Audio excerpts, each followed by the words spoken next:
Yaxşı, gəlin birbaşa mövzuya keçək. Heç fikirləşmisiniz, böyük bir şirkət bütün müştərilərinin nə istədiyini hardan bilir? Və ya seçkilərdə milyonlarla insanın səsini necə bu qədər dəqiq proqnozlaşdırırlar? Axı hamıdan tək-tək soruşmaq mümkün deyil, elə deyilmi? Bax, statistikada bu böyük suallara cavab tapmaq üçün çox ağıllı bir yol var.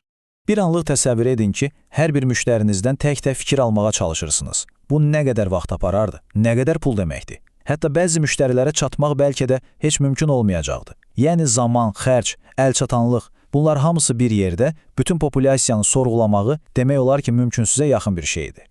Əlbəttə, ideal dünyada biz siyahıyalma aparardıq. Bu nə deməkdir? Bu, o deməkdir ki, maraqlandığımız qrupdakı hər kəsi, hər bir elementi tam olaraq öyrənirik. Sanki qapı-qapı gəzib hamıdan soruşursan. Bu bizə 100% dəqiq mənzərəni verərdi. Amma reallıqda bu çox vaxt sadəcə bir xəyaldır. Gəlin bu cədvələ baxaq, hər şey aydın olacaq. Baxın, bir tərəfdən siyahılma əladır. Niyə? Çünki bizə tam, həqiqi mənzərəni verir, heç bir təxminə ehtiyac qalmır. Hətta ən kiçik qruplar haqqında belə dəqiq məlumatlar alırıq. Amma gəlin medalın o biri üzünə baxaq. Mənfi cəhətlər çox ciddidir. Ağla sığmaz xərclər, aylarla, bəzən illərlə çəkən bir proses və bəzən də sadəcə olaraq hər kəsi tapıb saymağın fiziki olaraq qeyri-mümkün olması. Deməli, əgər bütün dağı gəzib dolaşa bilmiriksə, bəlkə də dağın kiçik bir parçası bizə onun nədən ibarət olduğu haqqında çox şey deyə bilər. Elə deyilmi? Statistikada istifadə etdiyimiz bu ağıllı qısa yolun adı nümunə götürmədir. Yaxşı, gəlin terminləri bir aydınlaşdıraq. Populyasiya dedikdə, bizim araşdırdığımız mövzu üçün maraqlı olan hər kəsin və ya hər şeyin tam toplusunu nəzərdə tuturuq. Bu, bir ölkədəki bütün seçicilər ola bilər, bir şirkətin bütün müştəriləri ya da bir meşədəki bütün ağaclar. Yəni bütöv şəkil. Statistikada biz bunu böyük N hərfi ilə işarə edirik. Nümunə isə həmin o bölük populyasiyadan seçdiyimiz kiçik, idarə olunan bir hissədir. Bütün seçicilərlə yox, onlardan seçilmiş bir neçə min nəfərlə danışırıq.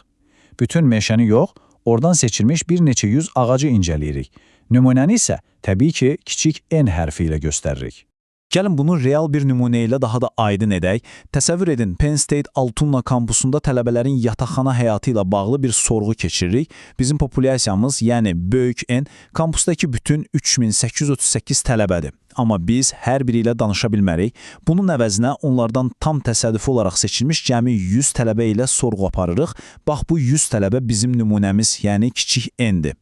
Və bu bənzətmə məncə möhtəşəmdir.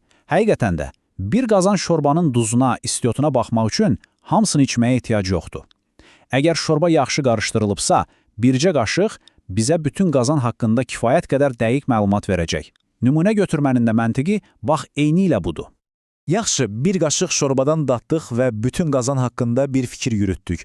Bəs 100 tələbədən aldığımız cavablarla bütün o 3838 tələbə haqqında necə etibarlı nəticələr çıxara bilərik? Bax, statistikanın əsl sehri də elə burada başlayır və bu proses statistik nəticə çıxarma adlanır. Deməli, statistik nəticə çıxarma nədir? Bu, əlimizdəki nümunədən, yəni o 100 tələbədən əldə etdiyimiz məlumatı götürüb, onu bütün populyasiyaya, yəni o 3838 tələbəyə şamil etməkdir. Bu, kiçik məlumatdan böyük həqiqətə doğru atılan məntiqli bir addımdır. Baxın, bura çox vacib bir məqamdır. Populyasiyanın həqiqi, real dəyərlərinə parametr deyilir. Məsələn, o 3838 tələbənin hamısının real orta yaşı.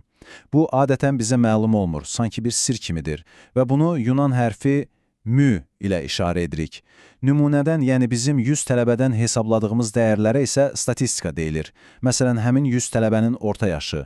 Bunu da x üstü xət ilə göstəririk. Məsələnin mahiyyəti nədir? Biz əlimizdəki statistikanı, yəni ipucunu istifadə edərək bilmədiyimiz parametr, yəni əsl həqiqət haqqında məlumatlı bir təxmin edirik. Ancaq bir saniyə, şorba bənzətməmizdə çox vacib bir şərt var idi, xatırlarsınız. Şorba yaxşı qarışdırılmalıdır. Statistikada bu o deməkdir ki, bizim nümunəmiz bütün populyasiyanı düzgün təmsil etməlidir, qərəzli olmamalıdır. Yaxşı, bəs bunu necə təmin edirik? Burada iki əsas yanaşma var. Birincisi və ən əsası təsadüfi nümunədir. Bu, sanki ədalətli bir oyundur. Populyasiyadakı hər kəsin seçilmək üçün məlum bir şansı var. Bu, nəticələrin qərəzsiz olmasını və bütün populyasiyaya aid edilə bilməsini təmin edir. Digər tərəfdə isə qeyri-təsadüfi nümunə var. Burada seçim subyektivdir. Məsələn, ancaq öz dostlarımdan soruşsam, bu qərəzli nəticə verər.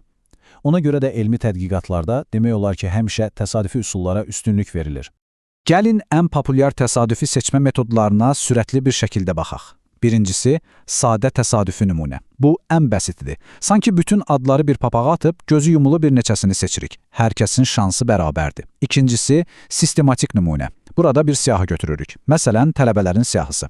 Və deyirik ki, hər 10-cu adamı seçəcəyik. Amma başlanğıc nöqtəsi təsadüfi olur. Və üçüncüsü, stratifikasiyalı nümunə. Bu, daha ağıllı bir üsuldur. Burada əvvəlcə populyasiyanı vacib alt qruplara bölürük. Məsələn, birinci kurslar, ikinci kurslar və s. Sonra hər qrupdan təsadüfi olaraq tələbələr seçirik. Bu, bütün vacib qrupların nümunəmizdə təmsil olunmasını təmin edir. Nümunə götürmə nə qədər güclü bir vasitə olsa da, hər şey bu qədər mükəmməldirmi? Əlbəttə ki, yox. Hətta ən yaxşı təsadüfi seçmə metodu belə müəyyən dərəcədə qeyri-müəyyənlik daşıyır. Gəlin bu potensial problemlərə də baxaq. Bu xətaya nümunə xətası deyilir və bu, sizin bir səhv etdiyiniz anlamına gəlmir, qətiyyən. Bu, sadəcə təsadüfün oyunudur. Seçdiyiniz nümunə heç vaxt populyasiyanın 100% eynisi olmayacaq. Həmişə kiçik bir fərq olacaq.